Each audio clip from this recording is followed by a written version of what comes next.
I'm an organic farmer from New G, about half an hour down the road from here.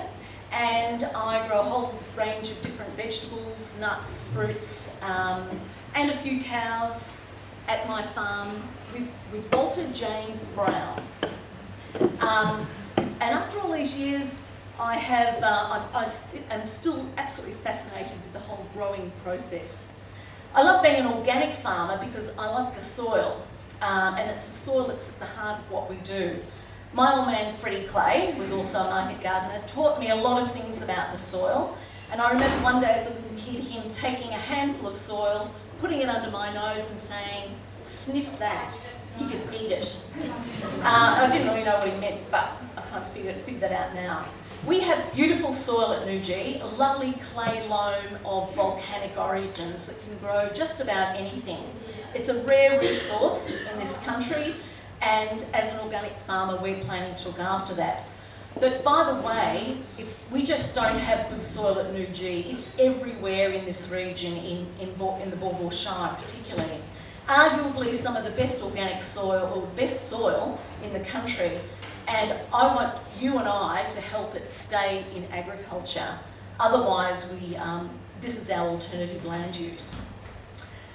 Being an organic farmer means you have to think differently. I picked up a book recently, a Glendinning. It's the textbook for agricultural students on how to manage the soil. I flicked through it, I picked it up, second-hand shop, flicked through it, nothing on how to manage the ecology of the soil, how to manage soil health. I was shocked and staggered, and nevertheless, things are changing, particularly here in Gippsland. We've had some really good support from Landcare and the catchment management authorities that have allowed people to look over the fences to see what organic and ecological farmers are doing.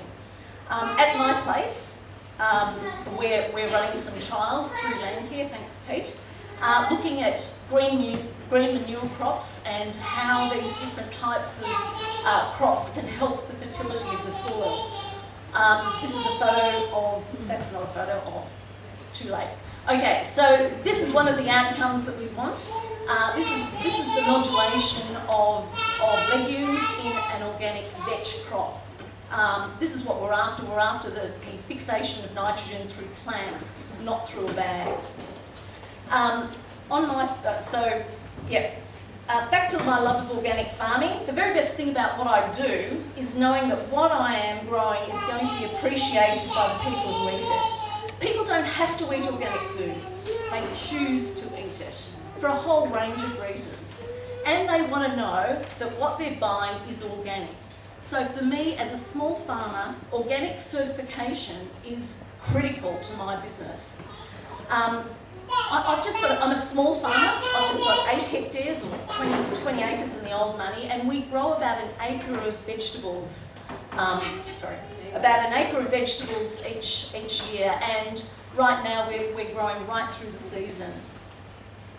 I've been going to farmers markets. It's my main outlet for my produce. Been going to farmers markets for the last 15 years with spuds, veggies, berries, nuts.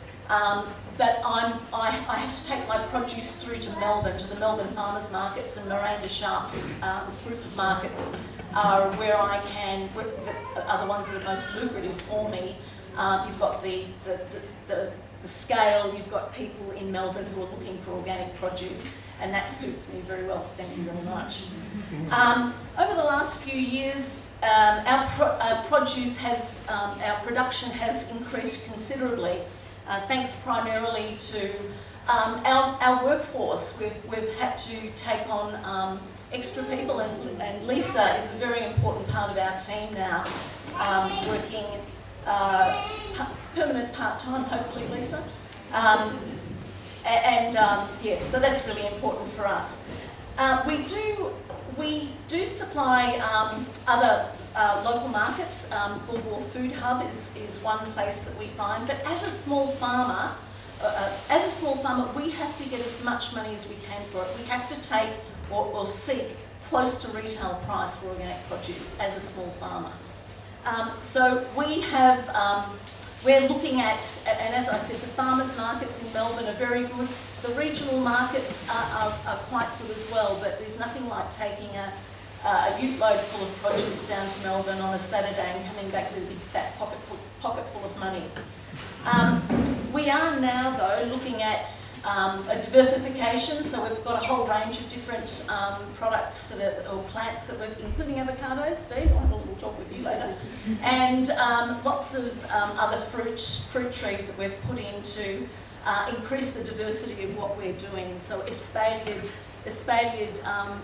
fruit trees within our intensive horticulture situation is one thing we're looking at.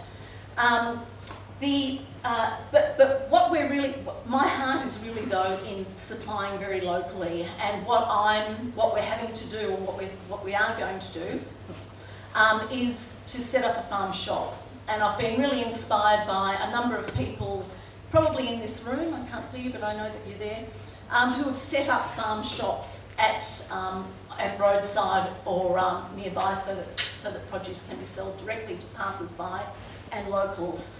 This is our little farm shop that's not ready yet. That's what's going to change. But just one other little thing that I have to say, that what we do is incredibly hard work, and it's constant. There's no let up. So you have to love it. And you have to be around people who appreciate what you do and love what you do as well. When I'm slaving away down in the paddock, Sam, the retriever, is just the ticket on a hot day. He likes to roll in the green manure crops as much as I do. So that's the excuse for him being there. Thank you.